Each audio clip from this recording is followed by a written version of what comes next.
Mis padres me abandonaron, pero al heredar su fortuna, los puse a trabajar para mí. Todavía puedo sentir el frío del suelo bajo mis pies descalzos el día que mis padres desaparecieron. Ni una nota, ni un adiós, solo el silencio de una casa que, de repente, se sentía inmensa y vacía. Tenía 13 años, y ese silencio fue la bofetada más fría que había recibido en mi corta vida. Recuerdo la luz tenue del atardecer filtrándose por las ventanas, el olor a comida a medio preparar en la cocina, un plato que nunca se terminó. Habían salido a comprar algo rápido, dijeron, y nunca volvieron. Fue así de simple, así de brutal. Una puerta que se cerró sin más, dejándome a este lado de una vida que, hasta ese momento, creía segura, y que en un segundo, se desmoronó. Los primeros días, la verdad, me pasé la mayor parte del tiempo en una especie de trance. Esperaba. Esperaba que volvieran, que llamaran, que alguien me dijera que todo era una broma de muy mal gusto. Recuerdo que me sentaba junto a la ventana, observando cada coche que pasaba, convencido de que en cualquier momento vería el suyo, con ellos dentro, riendo, disculpándose, explicando el malentendido. Pero los días se hicieron semanas, y las semanas, meses. El teléfono nunca sonó con sus voces. Las risas se extinguieron. La comida en el plato se secó y acabó en la basura, igual que mi esperanza. Fue tía Rosa, la hermana de mi madre, la que me sacó de ese limbo. Ella no tenía mucho, un apartamento pequeño y un trabajo a tiempo parcial en una mercería, pero tenía un corazón de oro. Cuando la policía cerró el caso como desaparición voluntaria, una frase que todavía me revuelve el estómago, tía Rosa se presentó en mi puerta y me llevó con ella. Fue una mujer increíble. Me dio un techo, comida y, lo más importante, me dio de nuevo la sensación de tener a alguien, aunque no fueran ellos. Su casa era pequeña, pero siempre había calor, y el olor a sopa casera sustituyó al de abandono. Con ella, aprendí a valerme por mí mismo, a apreciar lo poco que teníamos y a forjar una coraza que, con el tiempo, se haría impenetrable. El recuerdo de mis padres se convirtió en una cicatriz que me ardía de vez en cuando. ¿Cómo pudieron? ¿Qué clase de personas dejan a un hijo atrás como si fuera un mueble viejo? Me atormentaban las preguntas sin respuesta. Imaginaba 1000 escenarios. ¿Estarían muertos? ¿Secuestrados? ¿O simplemente habían decidido que yo era una carga y que su libertad valía más que mi existencia? Esta última opción era la que más me dolía, pero también la que más combustible le daba a mi determinación. Juré que, pasara lo que pasara, nunca sería como ellos. Nunca dejaría a nadie tirado, y si la vida me había quitado tanto, me aseguraría de recuperarlo todo, y con intereses. Los años con tía Rosa no fueron fáciles, ¿para qué negarlo? Aprendí lo que era la escasez, a estirar el dinero hasta el último céntimo. Tía Rosa trabajaba incansablemente, y yo hacía todo lo posible por ayudar. Repartía periódicos, lavaba coches, cualquier cosa para aportar algo al hogar. La gente del barrio era amable, pero la sombra de lo que me había pasado siempre estaba ahí, en sus miradas de lástima. Detestaba esa mirada. Quería demostrarles que no era una víctima, que era un superviviente. Mis padres, los pocos recuerdos que tenía de ellos, eran como fotografías descoloridas. Un padre siempre absorto en su trabajo, en sus viajes de negocios tan importantes. Una madre obsesionada con la imagen, las joyas, las reuniones sociales. Siempre parecían más interesados en su mundo de apariencias que en el mío. Supongo que eso hizo que el abandono fuera menos sorprendente, en retrospectiva. No era que no me quisieran, era que no me veían. Yo era solo un accesorio en su vida perfecta, fácil de desechar cuando ya no encajaba. Con el tiempo, la rabia se transformó en una especie de energía fría. Quería triunfar. No para que ellos volvieran a mí, ni para que se arrepintieran. Quería triunfar por mí mismo, por tía Rosa, por demostrarle al mundo que no me habían roto. Terminé el instituto con buenas notas, conseguí una beca para la universidad y me lancé a estudiar negocios. Me decía a mí mismo que iba a construir algo grande, algo inexpugnable, algo que nadie pudiera quitarme. Y así fue. Cada libro que leía, cada clase a la que asistía, cada hora extra que dedicaba a estudiar, era un ladrillo más en la fortaleza que estaba construyendo alrededor de mí. La sed de conocimiento, de control, se volvió insaciable. Después de la universidad, me metí de lleno en el mundo empresarial. Empecé desde abajo, haciendo la milla extra, trabajando más duro que nadie. Mi ética de trabajo era brutal, casi obsesiva. Mis compañeros se iban de fiesta, yo me quedaba repasando informes. Ellos dormían, yo investigaba mercados. Era un lobo hambriento en un mundo de ovejas. No había espacio para la debilidad, ni para los errores. Cada ascenso, cada proyecto exitoso, era una pequeña victoria contra el fantasma de mis padres. Les demostraba a ellos, dondequiera que estuvieran, que no me habían quebrado. Y entonces, un día, recibí la llamada que lo cambió todo. Fue un abogado, con una voz formal y una dicción impecable. Soy el señor Albrecht. Me pongo en contacto con usted en relación con el testamento de sus padres, Marcus y Eleanor Vance. Me quedé helado. Mi corazón dio un vuelco. ¿Mis padres? ¿Testamento? Hacía más de 20 años que no sabía nada de ellos. Perdone, pero mis padres desaparecieron cuando yo era un niño. Los dieron por muertos hace mucho tiempo. El señor Albrecht suspiró. Entiendo que es una noticia difícil de procesar, joven. Verá, sus padres no desaparecieron sin dejar rastro. Tras un incidente desafortunado en alta mar hace unos años, se les dio por fallecidos. Pero lo que no se sabía es que habían forjado una segunda vida bajo otros nombres. Una vida extremadamente exitosa, diría yo. El nudo en mi garganta era indescriptible. ¿Una segunda vida? ¿Con otros nombres? La rabia me quemaba el estómago. ¿Y ahora, qué pasa?, le pregunté, con la voz apenas audible. Pues que, tras su reciente y confirmada defunción, esta vez sin dudas, y la ausencia de otros herederos directos conocidos o especificados en su testamento global, usted es el único beneficiario de su vasto imperio empresarial. Una fortuna, déjeme decirle, que asciende a varios miles de millones. Miles de millones. La cifra flotaba en el aire como una bofetada. Mis padres. Los que me abandonaron en la calle, que se esfumaron sin mirar atrás, habían construido un imperio masivo, con una nueva identidad, y ahora, después de su verdadera muerte, yo era el dueño de todo. No daba crédito. La noticia fue un shock, una onda expansiva que me dejó sin aliento. No era solo el dinero, era la ironía. La vida, a veces, tiene un sentido del humor retorcido. Los meses siguientes fueron un torbellino.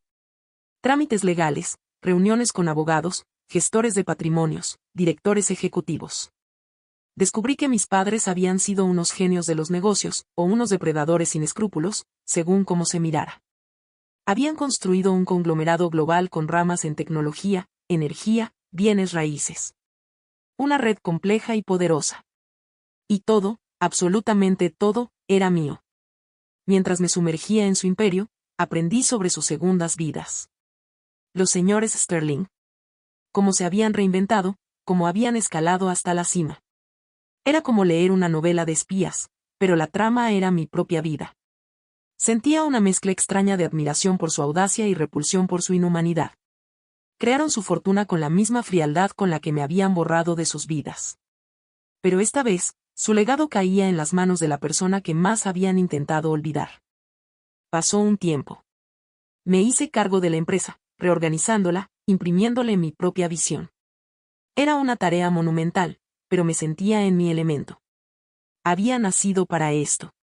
La compañía que ellos habían abandonado indirectamente, ahora la estaba moldeando yo. Y fue en medio de esa vorágine, mientras revisaba los informes de recursos humanos de una de las filiales menores que acabábamos de adquirir, cuando mi mundo volvió a girar. Un archivo de solicitud. Un nombre que me hizo detener la respiración. Asterisco Marcus Vance. Y debajo, Eleanor Vance. No eran los nombres de sus segundas vidas, pero tampoco eran los nombres que recordaba de mi niñez. Eran unos nombres de pila muy parecidos, casi como si hubieran querido jugar al despiste, pero los apellidos estaban ahí. Él mismo. El que tía Rosa había repetido 1000 veces al teléfono a la policía. No podía ser. Era imposible. Mis padres estaban muertos. El abogado lo había confirmado. Pero mi instinto, esa intuición que se había agudizado con los años de supervivencia, me gritó otra cosa. Releí la solicitud, sus datos, su experiencia laboral. No encajaba. Eran currículums de personas que habían caído en desgracia, con lagunas, trabajos esporádicos. Solicitaban puestos de nivel básico, de asistente, de limpieza. Mis padres, los magnates, pidiendo trabajo como simples empleados. Mandé a investigar. Quería saber si era una macabra coincidencia. Lo que descubrí me dejó sin habla, y con una sonrisa fría dibujándose en mi rostro. No estaban muertos. No del todo. Habían fingido su muerte por segunda vez, después de que su imperio bajo la identidad Sterling se desmoronara por una serie de inversiones fallidas y un escándalo fiscal que los dejó en la ruina. Habían huido de nuevo, esta vez con lo opuesto, y habían intentado rehacer sus vidas por enésima vez, pero el karma tiene una memoria prodigiosa. Terminaron en mi ciudad, buscando una segunda oportunidad, sin saber que la persona a la que habían abandonado controlaba ahora no solo el destino de esa ciudad, sino el de la compañía donde buscaban refugio. En ese momento, pensé en tía Rosa, en el frío de la casa vacía, en las noches llorando solo. Pensé en la vergüenza, en la rabia. Y supe exactamente lo que tenía que hacer. No quería venganza ciega, quería justicia.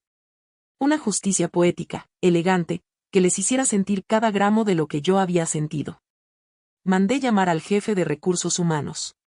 He estado revisando estas solicitudes, dije, señalando los currículums de Marcus y Eleanor. Contrátelos. Tenemos puestos de asistentes de almacén y de mantenimiento disponibles. Que empiecen la próxima semana. El director de recursos humanos me miró extrañado. Señor Vance, son perfiles un poco irregulares.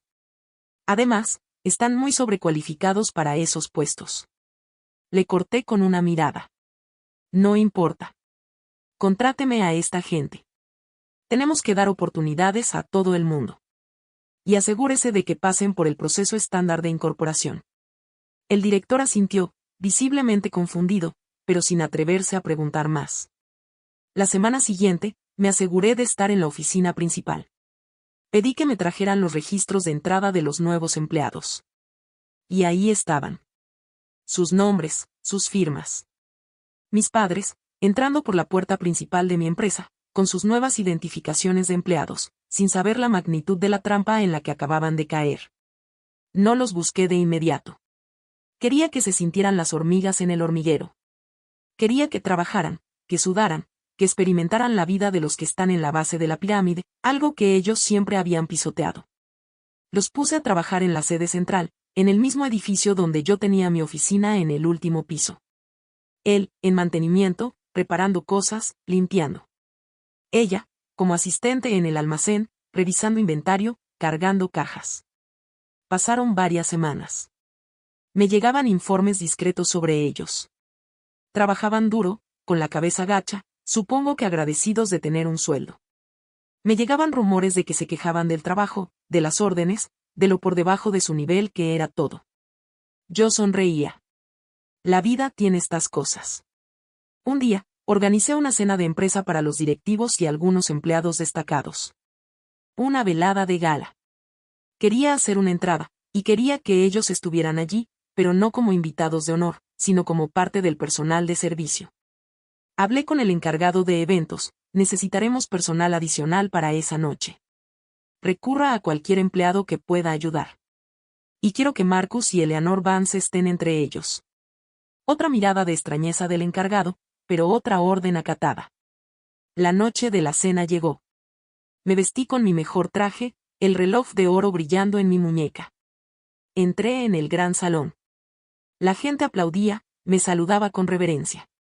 Era el jefe, el dueño, el que lo controlaba todo. Y en un rincón del salón, vestidos con el uniforme del servicio, vi sus caras. Los ojos de mi madre, cansados, pero todavía con ese destello de vanidad.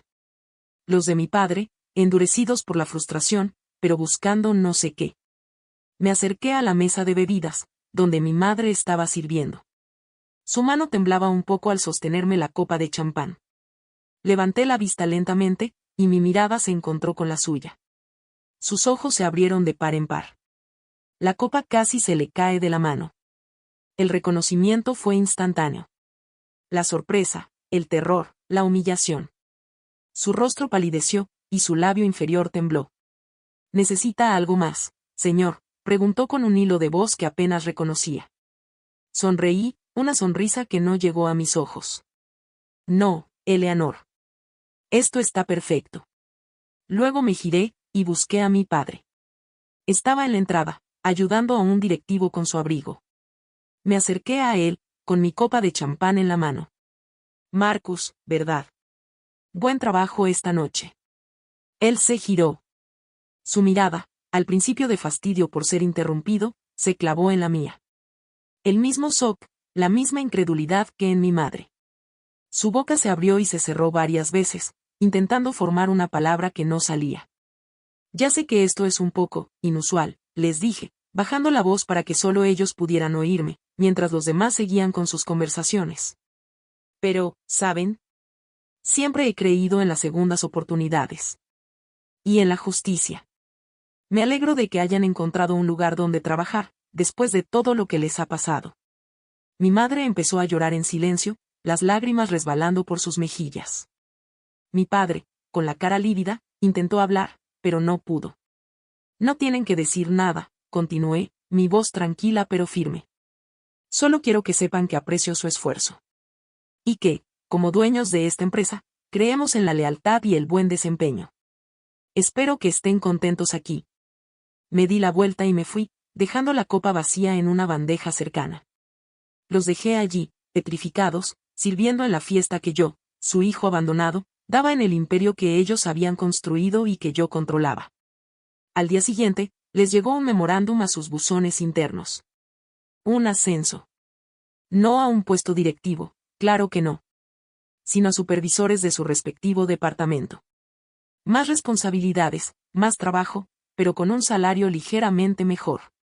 Y una cláusula discreta, lealtad y discreción máxima requerida en todo momento, con reporte directo a la oficina del CEO en caso de cualquier incidencia. Un sutil recordatorio de quien estaba al mando, de quien observaba cada uno de sus movimientos. Desde aquel día, cada mañana al llegar a la oficina, sé que están allí.